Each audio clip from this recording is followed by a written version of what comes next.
अस्सलाम वालेकुम प्यारे दोस्तों, उम्मीद करता हूँ कि आप सब लोग खैरियत से होंगे।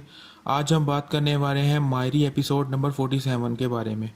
तो चलिए स्टार्ट करते हैं। एपिसोड के स्टार्ट में दिखाया जाता है कि हबीब फहमी के घर आया होता है और चाय पी रहा होता है। फहमी हस्बे मामूल समीना के खिलाफ बातें कर रही होती है। हबीब फहमी को बता रहा होता है कि क्योंकि समीना भाभी को बिजनेस ठीक तरीके से चलाना नहीं आता है और खावर जो कि इस कंपनी का मैनेजर है वो मेरी साइड पर है। उनको हमेशा हर मेन काम में मेरे बारे में ही रिकमेंड करेगा। इस तरह पूरे बिजनेस का कंट्रोल आहिस्ता आहिस्ता हबीब के हाथ में चला जाएगा। ये सुनकर फहमी बहुत खुश होती है। इसके अलावा फहमी हबीब को बताती है कि वो ऐमन का रिश्ता फौजिया के बेटे यानी कि शारिक के साथ करना चाहती है क्योंकि क्योंकि वो काफ़ी अमीर है। इसके लिए वो हबीब से फाइनेंशियल सपोर्ट मांगती है।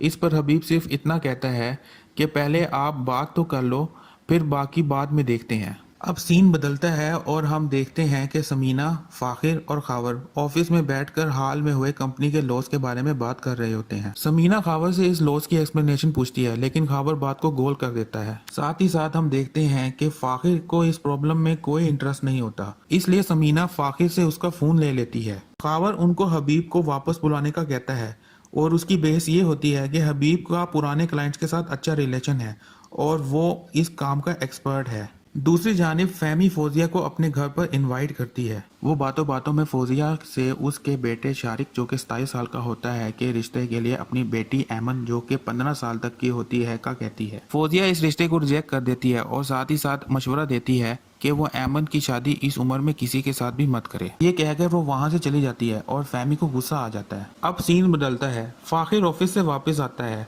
जैसे ही वो अपने रूम में जाता है तो एनी जो कि काफ़ी गुस्से में होती है वो फाखिर को समझाने की कोशिश करती है कि कम से कम तुमको अपनी बेटी की केयर करनी चाहिए। वो बीमार थी और उसको हॉस्पिटल लेके जाना फाखिर की जिम्मेदारी थी, जिसको आज एनी और उसकी अम्मी आयशा ने पूरा किया। इस वजह से एनी का टेस्ट मिस हो गया जो कि काफ़ी इम्पोर्टेंट था। फाखिर भी एनी को समझाने की कोशिश करता है कि क्योंकि उसकी अम्मी उसको फ़ोन से दूर रखती है इसलिए वो इस बारे में कुछ नहीं कर सकता।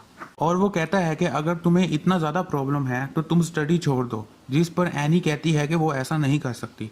आगे ही उसकी फ्रेंड्स काफ़ी ज़्यादा हैरान होती हैं कि वो एक बच्चे की माँ है जबकि वो खुद एक बच्ची है। आखिर कहता है कि इस शादीशुदा ज़िंदगी में उसको ऐसा सेक्रीफाइस करना पड़ेगा क्योंकि वो भी काफ़ी सफ़र कर रहा है। उसके दोस्त स्टडी की बातें करते हैं जबकि वो मार्केट की बातें कर रहा होता है। दूसरी जानिब हम देखते हैं कि फाखिर अपनी मोम के बुलाने पर किचन में जाता है। उसकी अम्मी उसको कहती हैं कि आमना जिसको तुम पसंद करते थे आज उसकी तुमको कॉल आ रही थी।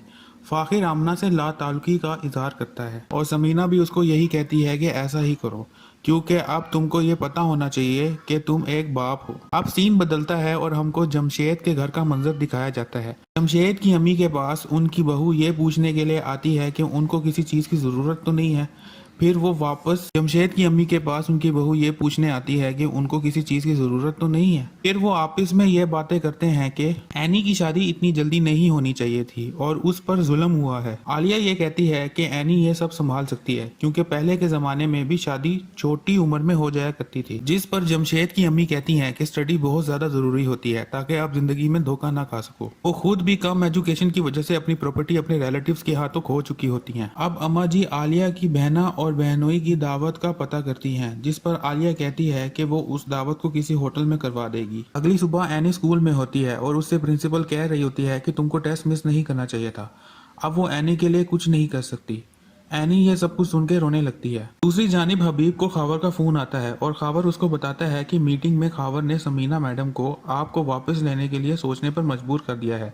हबीब खावर से बहुत खुश हो जाता है। रात के वक्त में एनी फाखिर को बताती है कि कल उसको टेस्ट देने के लिए जाना है और वो एक रात के लिए सुकून से अपनी नींद पूरी करना चाहती है क्योंकि वो पिछली 3 रातों से ठीक तरह नहीं सोई है। वो फाखिर से इतना फेवर मांगती है कि आज रात वो अपनी बेटी का ख्याल रख ले ताकि वो सो सके। अभी फाखिर राजी होता ही है कि उसको आमना डिनर पर इनवाइट करती है। फाखिर 1 घंटे के लिए एक्सक्यूज करके चला जाता है और एनी सो नहीं पाती। फाखिर के सब दोस्त आमना के घर पर होते हैं। सब दोस्त स्टडी की बातें कर रहे होते हैं और फाखिर ये सब कुछ सुनकर ये सोचने पर मजबूर हो जाता है कि आखिर वो अपनी जिंदगी में क्या कर रहा है। अब एनी की काफी कॉल्स आने के बाद फाखिर उधर से वापस घर के लिए निकल पड़ता है। अब हम देखते हैं कि साइका राहीला के कमरे में अपनी ज्वेलरी को ढूंढने के लिए जबरदस्ती घुस जाती है। राहीला उसको रोकती है लेकिन साइका नहीं रुकती और वो साइका को उसके कमरे की किसी एक दराज में से जादू की गुड़िया मिलती है। अब साइका और भी गुस्से में आ जाती है और वो आयशा और समीना को जोर जोर से बुलाने लगती है। असल में साइका राहिला को घर में खौफो हिरास फैलाने पर रंगे हाथों पकड़ लेती है। दूसरी जानिब हम देखते हैं कि फाखिर एनी को कहता है कि वो काफी मायूस हुआ है। ये दो स्टडी की बातें कर रहे थे जबकि वो सिर्फ बिजनेस की बातें कर रहा था। एनी कहती है कि वो उसकी स्टडी के लिए समीना से बात करेगी और उसको उम्मीद है कि उसकी अम्मी भी इस बात को लाइक करेंगी।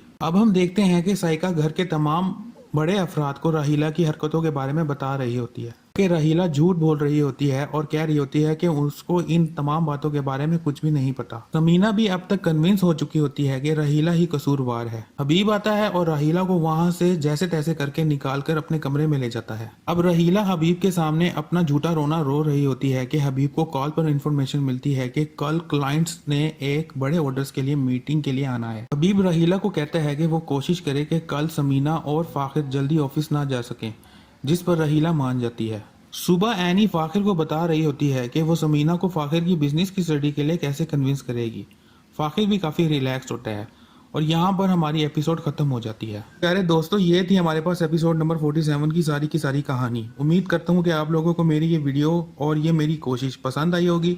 अगर आप लोगों को मेरी वीडियो पसंद आई है तो इसको लाइक कर दें और अपने दोस्तों के साथ शेयर कर दें और चैनल को सब्सक्राइब करके बेल आइकन दबा दें ताकि आपको आने वाली तमाम वीडियोस की नोटिफिकेशन जल्द से जल्द मिल सकें। मुझे दुआओं में याद रखिएगा। खुदा हाफिज।